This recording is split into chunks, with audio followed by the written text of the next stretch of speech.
Africans must have one voice for climate financing-based climate solutions. Africans must have one voice for creating climate financing-based climate solutions, said Ugandan journalist David Luganda. We Africans are victims of climate change, but we contribute less. We must come together to make Africa a center of climate solutions, he said. Luganda added that Africans also need to make sure climate adaptation within our country through productive agriculture. As Africa, we have to go with one voice, making sure that Africa is the center of climate solutions, but normally we are a victim of climate change. And we are contributing less than 4% of the global emissions. We need money through the grants because we need to conduct climate adaptation within our countries. African countries were suffering from climate change, such as heat waves. If we get the climate financing from the grant, it can be great to mitigate climate challenges and increase agricultural production. Moreover, cascading the climate solutions can add value to our products being produced, which is what Africans must do for the future. If you check the Greater Horn of Africa, suffering from floods, drought, the heat waves which happened in Sudan, and also South Sudan. And last year we saw schools were closed in South Sudan due to the heat waves.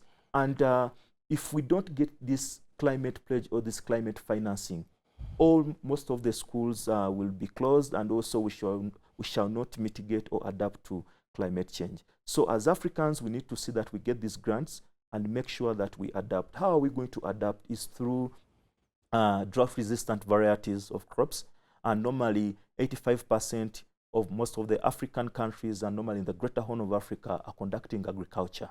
And we know agriculture is rain-fed. 90% of them is providing from the rains, not irrigation. So if we get this money and use it for irrigation purposes, if they access this small irrigation facility, it can be something which is great, and we can increase on our production. Ensure that we really cascade the climate solution to our countries, but we must have climate financing. If we can do value addition on our products being produced, this money can go into value addition. It's creating employment and also adding value on the products. On the other hand, the carbon released from the industries affecting our ozone layer, young people need to study to add something to Africa. They need to make sure there are carbon markets for financing mechanisms for climate solutions. Their industries on full capacity and they are overproducing, and yet Africa is the market for most of their products. So you find that this carbon which comes from these industries, it is really affecting our ozone layer. It is really affecting our ice in the Rwenzori. You may not see it right now, but climate change is something without borders. What happens in Europe, it's affecting the Congo forest by the big emitters. This is developed countries. We see Europe, you see US and China.